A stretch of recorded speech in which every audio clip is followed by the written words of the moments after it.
guys, so if I had a spectator, I would just go ahead and spread through the cards, place a card on the table, and ask the spectator to name any card in the entire deck. Let's say they said the 8 of clubs, for example. Correct. Now, obviously, I'm just kidding, of course. That would be a pretty amazing trick, but it's highly impossible. So instead, I'll show you this. As you can see over here, I have a completely normal and shuffled pack of cards, just like so. So I would go ahead, spread through the cards, and have the spectator just go ahead and pick out any card in the entire deck. I'm actually going to turn away because I do not want to know what this card is, but hopefully you guys can see that card just like this. All right, perfect. What's going to happen is I'm actually going to take the card here. I will turn around once again because I do not want to look. But this card right over here, I will go ahead, flip it over, and place it in the middle of the pack. So now I can look because the card is face down. And just like that, it's somewhere in the middle of the pack. I have no idea where it could be. Now, what I'm going to do is I'm going to flip the pack over, and I'm just going to see if I can get a sense of what your card is. And I'm going to see if I can just find it. I think right there, I think this is the card that you had just selected. And I would ask the spectator what the card was that they had selected. And they would go ahead and tell me, and I would say, King of Clubs, is that correct? Perfect. Now, do you actually remember at the very beginning of the trick when I asked you to name any card in the deck? Do you remember what it was? I think you said it was the 8 of clubs, right?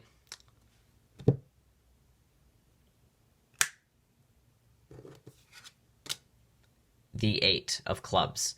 That is the trick, guys, and now for the tutorial. Okay, guys, so here's the tutorial for the trick that you just saw. So I know a lot of you think that this is just like a super easy trick, but I really want you guys to know that it's little tricks like this that can pack the most powerful punch. Like, I'm not even kidding, guys.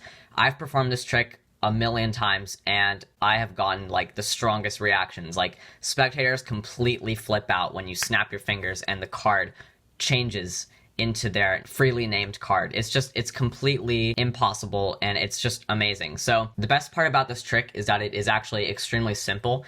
The main move is the double lift. So basically, you guys just have to be really confident in your double lift. Make sure that you practice it all the time so that it can be absolutely perfect every single time that you perform this trick. So now I'm going to teach you exactly how I did the trick. So first, you just have a normal deck of cards. That's all you have. For this trick, you can go ahead and give it a shuffle beforehand as well, or during the trick if you would like. So the first part of the trick is you just spread through the cards, or you can like dribble through the cards and just basically just pull out a random card, set it on the table. It honestly doesn't matter what this card is. You're going to have the spectator name any card. Let's say in this case they name the 10 of diamonds, for example. So you're just going to peek at this card. It doesn't matter what this card is. Most likely will not be the card that they named. You're going to peek at it and you're going to be like, correct. And this is going to get a laugh. It's sort of like a funny joke because it is sort of impossible. Now, there is that possibility that you could just pull out a random card and they could name the exact card that you had pulled out. Like, that's just like a 1 in 52 chance. Like, that's just absolutely impossible. If that does happen, that's like the end of the trick right there. If they named the 9 of spades, you could peek at it and be like, boom, and then just walk away. And they will just be completely like fried. So that's just one way to do it, but that's obviously probably not going to happen. So you peek at the card, you make a joke, say, correct. And you say, well, obviously that's kind of impossible. And you're just going to lose this card back in the middle of the deck. That's just a random card. It doesn't really matter. So now what you're going to do, flip over the deck and just go ahead, spread out the cards, show that all the cards are completely different. All right, perfect. So now you're going to flip over the cards again, and you're going to be spreading through the cards just like so. Have the spectator go ahead and pick out any card in the entire deck. So keep in mind, they said the 10 of diamonds in this case for the freely named card. So they're going to pull out the card. Magician is actually not going to look at it, but it's okay if I see it in this case. So we have the 2 of hearts over here. Now you're also wondering, what if they have that possibility of you spread through the cards, they pick any card, and it just so happens to be the 10 of diamonds, the card that they freely named. So like, let's say I spread through the cards and they were going to pick out this card and they see it as the 10 of diamonds. Now, that could also just be another ending of the trick right there, because that would just be an impossible way. Freely picked out a card that they had just freely named. Like, that's just also another impossible trick, and you can end the trick there as well. But obviously, that's not going to happen. So I'm just going to continue with the actual technique of how this trick is done. So they pick out a random card. It doesn't matter what the card is. You're actually not going to look at it for this part. So you're going to turn away, and they see it's the 2 of hearts. Now, what you're going to do as you turn around, you're actually going to be secretly taking the top card and turning it face up. Now, it also doesn't matter what this card is, but you're actually going to get a break underneath this face up card. And this is just getting ready for a double lift over here. You're going to turn back when they're done remembering the card or signing the card. You're going to hold it face down.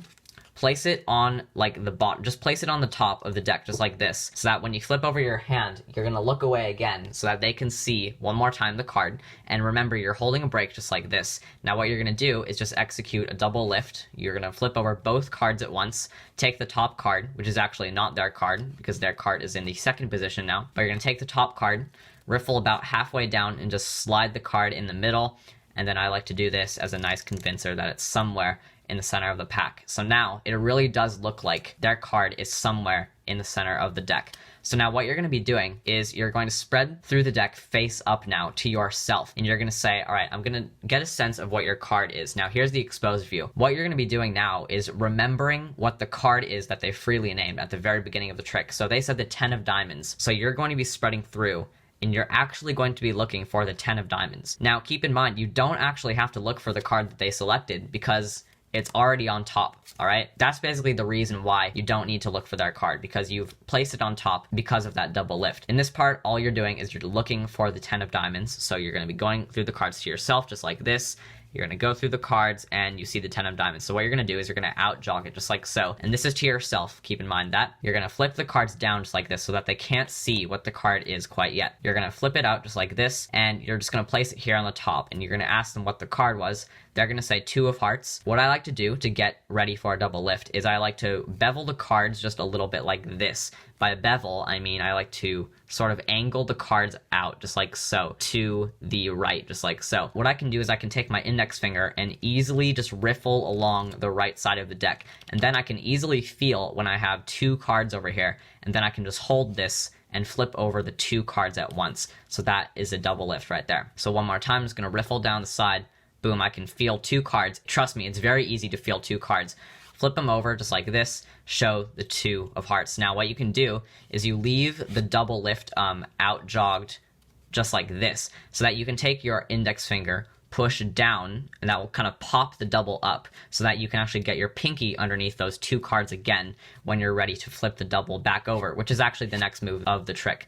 So you say, perfect, that was their selection. They're already freaking out at this point, but now what you're going to do is you're going to flip the double over. What I like to do is it's sort of the push off double lift just like this, where you hold the card with your middle and ring finger just like this. I use my thumb here to sort of push out the air, and then I just kind of let the card glide along my middle and ring finger over here. Then I just kind of flip the cards over. Now you just have to be very careful and keep these cards as squared up as possible. That is obviously what a good double lift should look like. So you're going to flip over the 2 cards and say, now, do you remember what the card is that they named? And you're going to just drop the top card on the table, which is going to be the named card. So you're already 1 step ahead of them. You're going to ask them what was the card that they named. Now, what I like to do at this point is I like to do a couple of swing cuts just like this, or just a couple of cuts, and that will actually make sure I lose the 2 of hearts somewhere in the middle of the deck, so that if they want to go back and look through the deck, they can see that the 2 of hearts will not be on top, and it will also not be in the bottom, because it will be somewhere in the middle of the deck,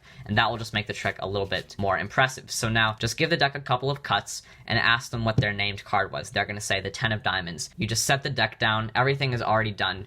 You don't say anything, you just slowly take your hand, snap your fingers. You can gesture for them to flip over the card. You can slowly flip it over yourself, whatever you guys like. But then when you reveal that that is their named card, they will just go berserk. It's absolutely amazing. When you see their reactions, guys, it's absolutely amazing. Hopefully you guys like this super simple trick. Trust me, guys, this trick does get amazing reactions. So hopefully you guys like this video, and see you guys for my next one. Bye.